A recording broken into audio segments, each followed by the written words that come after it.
אז אני דודי פרידמן, בן כמעט 25. גדלתי בחברה חרדית, בחסידות גור. גדלתי בבית חסידי אשכנזי. גדלתי במשפחה חרדית במודיעין עילית. אחרי 7 באוקטובר הרגשתי משהו פה חסר לי, והחלטתי להתגייס. גם אני מגיל ממש קטן חלמתי על להתגייס, כאילו בתור ילדה בת אולי לא יודעת 5-6 חלמתי על עצמי מדהים, כאילו. זה היה ממש חלום שלי להתגייס, ואני ממש מקווה להגשים אותו. לגיל 18, באמצע י"ב, וכולם חושבות מה לעשות, ואף אחד לא חושבת על צה"ל. חושבים, אני אלך לעבוד, אני אלך ללמוד, אני משהו כזה. אמרתי, טוב, אני רוצה לעשות משהו שהוא טיפה יותר גדול מעצמי. אני גולל וקפצתי למכינת גבנה, להוציא לחברה חרדית, אז ישר תפס אותי המשפט הזה, כי אמרתי, וואלה, זה בדיוק אני. אולי זה הסטטוס שלי, זה מתאים לי. אז כל מחזור שיש בגבנה, יש את החודשיות ויש את החצי שנתיות. הם על שם חייל שנפל.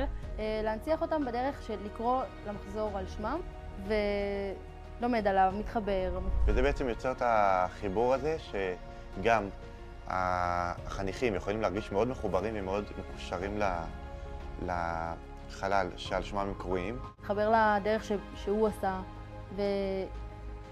וככה לוקח ממנו את הערכים המובילים.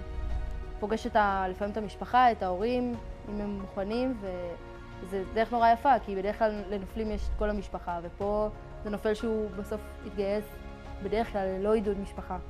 המחזור שלנו נקרא על שם יעקב הלל, שהיה חייל בגולני, והוא נהרג בפעילות מבצעית בלבנון. במקרה שלי זה גם אורי דנינו, שאני מאוד התחברתי לדמות שלו במכינה. המחזור שלי קרוי על שם אורל משה, שם ייקום דמו. המחזור שלנו נקרא על שמו של דוד מיטלמן. דוד מיטלמן היה לוחם בגולני, בגדוד 51. הוא היה מגיסט. ב7 באוקטובר הוא היה בש"ג של מוצב כיסופים, וכשהמחבלים הגיעו, הוא רץ לנשקייה, הביא מג, וכמה שאמרו לו בקשר, תברח, המחבלים מגיעים, הוא אמר, אני לא בורח, אני נלחם עד הכדור האחרון, טיפת הדם האחרונה, והוא הציל מלא חברים שלו מתוך המוצב.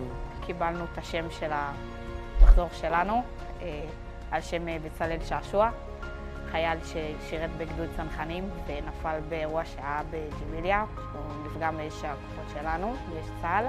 סיפרו לנו שהוא היה בן אדם שמח ממש, כאילו הוא למד בישיבה לפני הצבא, בישיבה תיכונית, ואז הוא התגייס, וכאילו הוא תמיד היה שמח, ותמיד כאילו הוא זה שהרים את כולם, וגם כשהיה לו קשה הוא תמיד כאילו היה אופטימי. אבל לא הבנו עד כמה אנחנו מסוגלים להיות בשקט, עד אותו רגע שההורים שלהם נכנסו, שההורים שלנו נכנסו. זה היה שקט שאנחנו ישבנו, אמרנו, פשוט תביאו אותם כל הזמן ואנחנו נקשיב להם, ואנחנו רוצים ללמוד כמה שיותר על הבן אדם ועל הילד שלהם.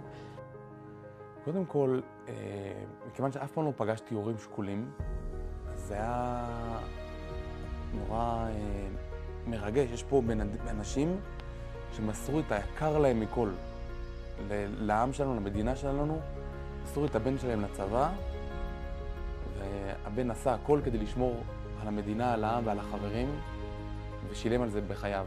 ההורים שילמו למען העם ולמען המדינה בדבר הכי יקר להם. זה היה, ההורים, להסתכל על ההורים זה השראה. זה קשה לשלוח ילד לכזה דבר. זה היה מרגש לראות אותם ולהעריץ אותם. בנינו שם בעיקרון פינת הנצחה, זה עשינו ספסלים, מקום למדורה, מקום להגיע כאילו גם כל אחד, מסופש, חמשוש, והוא רוצה קצת להירגע, לשחרר.